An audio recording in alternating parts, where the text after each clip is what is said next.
मैं अपने boyfriend Ethan के पीछे पीछे लॉकर रूम में गई। वो 1 घंटे से अंदर था। जब मैंने अंदर देखा मुझे कोई दिखाई नहीं दिया, पर अचानक मुझे ईथन दिखाई दिया वहां से बाहर आते हुए। वो एक बड़ी अजीब सी मुस्कुराहट के साथ एग्जिट की तरफ बढ़ रहा था। मैं पिलर के पीछे बड़ी मुश्किल से छुपी हुई थी, उसका ध्यान नहीं गया। जब वो वहां से चला गया मैं लॉकर रूम के सीधा अंदर घुस गई। मुझे उसके लॉकर में ऐसा कुछ नहीं मिला। फिर आखिर वो इतनी देर तक वहां कर क्या रहा था? मुझे पीछे वाली दीवार पर लाल रंग के हाथों के निशान दिखाई दिए। क्या ये खून था? मैं उसकी जांच करने लग गई। लॉकर के अंदर घुस के पैनिक करते हुए मैंने वो दरवाजा खोलने की कोशिश करी, पर वो नहीं हिला। मैंने अपने हाथों से उसे पीटा। यहाँ सांस लेनी मुश्किल होने वाली थी। मैं दरवाजे की पीछे की तरफ थोड़ा भार डालकर बैठी तो मुझे ऐसा लगा कि मैं पीछे की तरफ गिर रही हूँ। पर रुको, पहले तो मैं ये बताती हूँ कि ये सब शुरू कैसे हुआ। 2 महीने पहले मुझे एक अनाथ आश्रम में लाया गया। पिछला वाला किसी इमरजेंसी के कारण बंद हो गया था। मुझे ज्यादा दुख नहीं हुआ, मेरे ज्यादा दोस्त नहीं थे और मैं अपने माँ बाप को ज्यादा याद भी नहीं कर पाती थी। वो एक कार एक्सीडेंट में मर गए थे जब मैं 4 साल की थी। मैं अपने घर पर खेल रही थी जब कस्टडी वाले आकर मुझे ले गए और फिर 13 साल तक उस अनाथ आश्रम में रही। इसीलिए मुझे बिल्कुल नहीं लगा था कि नया अनाथ आश्रम में जाने से कुछ बदल जाएगा, पर अचानक से वहाँ काफी कुछ बदलने लगा। किट और मैं रूममेट्स थे। उसके माँ बाप भी एक्सीडेंट में मरे थे और इस वजह से हम अच्छे दोस्त बन गए। वो बहुत अच्छी थी और बहादुर भी। उसी ने नोटिस किया कि मुझे ईथन पसंद है। वहाँ पर सबको वो पसंद था। वो काफी मेहनती था और सबकी मदद करता था। बहुत अच्छा दिखता था। उसके बारे में कुछ तो था और मुझे उससे प्यार हो गया। मुझे लगता था कि वो मुझे मना कर देगा, इसलिए मैं दूर से ही देखती रहती थी। केट मुझे मना करती थी। वो कहती थी कि अनाथ आश्रम में इस तरह से छुप छुप कर घूमना सेफ नहीं है। वहाँ पर एक कहानी थी कि हर साल कोई ना कोई लड़की गायब हो जाती थी। मैं उसकी बात नहीं मानी और ईथन को दूर से देखती रही। तभी मुझे सब पता चलना शुरू हुआ। वो लॉकर रूम में कई घंटे बिताता था और फिर अपने कमरे में चला जाता था। इधर उधर देखता रहता था जैसे कुछ छुपा रहा हो। मैं डिनर के समय केट को बताना चाहती थी, पर किसी वजह से वो आई ही नहीं। मैं उसे इधर उधर ढूंढने लगी, पर वो कहीं नहीं मिली। शायद वो बाहर खेल रही थी। जब मैं बाहर जाने लगी तभी मैंने ईथन को छुपके से लॉकर रूम में घुसते हुए देखा और मैंने उसका पीछा करने का फैसला किया।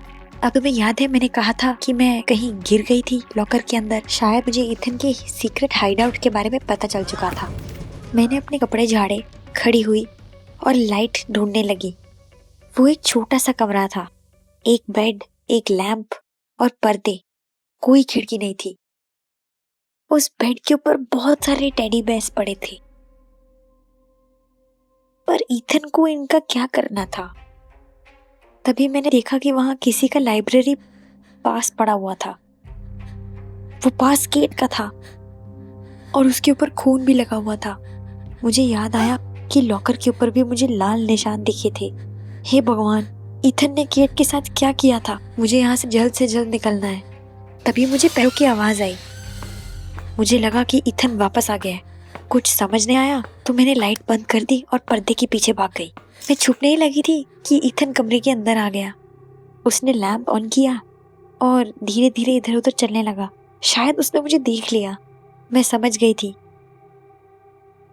कि पर्दे कुछ ज्यादा ही छोटे हैं और शायद उसे मेरे पैर दिखाई दे जाएंगे। वो पास आ रहा था। मैं हिल भी नहीं पा रही थी क्योंकि मैं बहुत घबरा गई थी। और तभी वो एकदम से मुड़कर मेरी तरफ आ गया।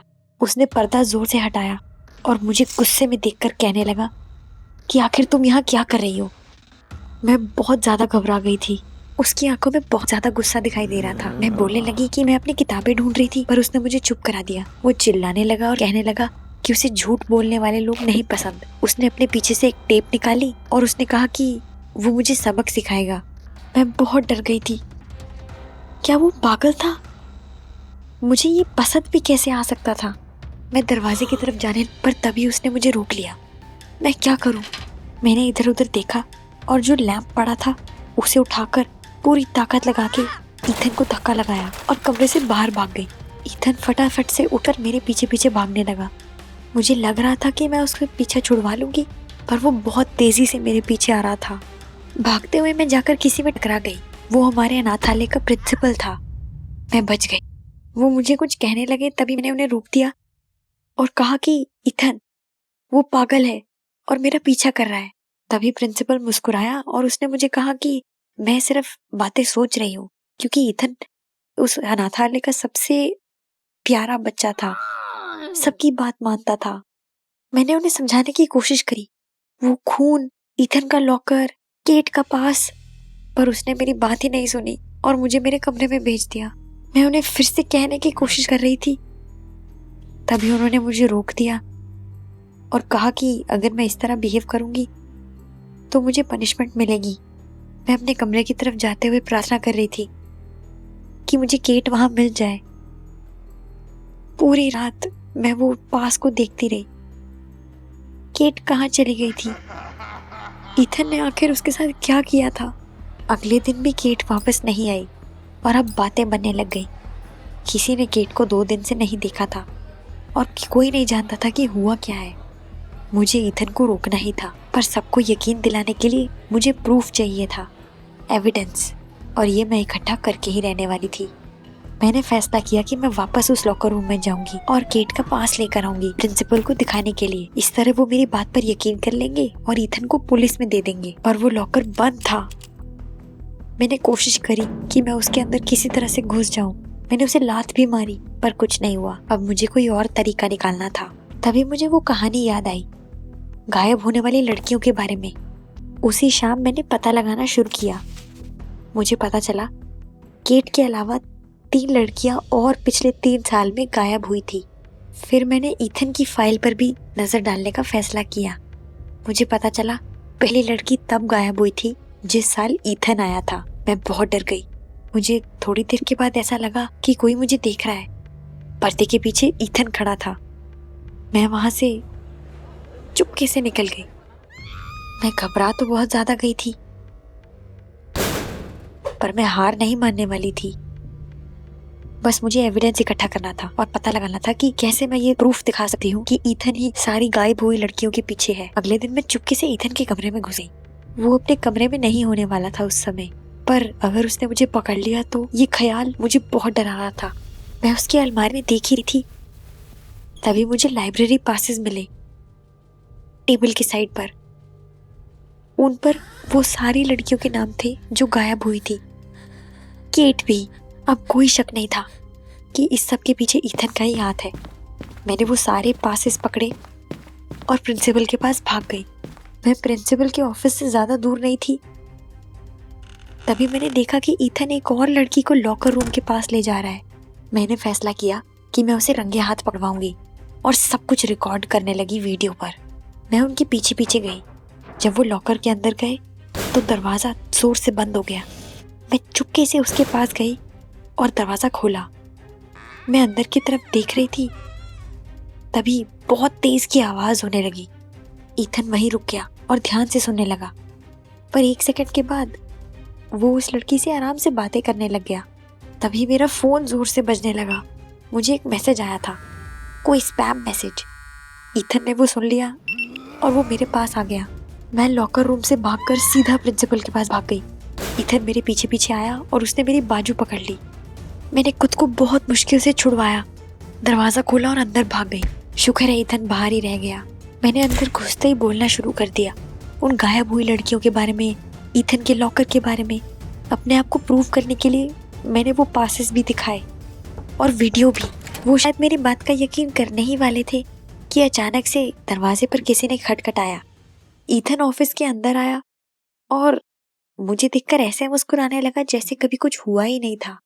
उसने कहा मैंने जो भी कहा वो सब सुन चुका है। फिर वो समझाने लगा कि वो सिर्फ उन लड़कियों की मदद कर रहा था लिटरेचर पढ़ने में, और इसीलिए वो सीक्रेट रूम बनाया था। वो लड़कियां कहीं गायब नहीं हुई थी, बस नए परिवारों में भेज दी गई थी। पर वो लॉकर पे लगे हुए खून के बारे में क्या, मैंने पूछा तो वो मुस्कुरा के कहने लगा कि वो सिर्फ पेंट है। क्या बकवास है। अब ये बातें बनाने लगा था। मैं चिल्लाने लगी और कहने लगी कि वो 1 नंबर का झूठा है। प्रिंसिपल और ईथन एक दूसरे को देखने लगे। उन्होंने मेरी बाजुएं पकड़ ली। मैं अपने आप को छुड़वाना चाहती थी। क्या ये मुझे जान से मार देंगे?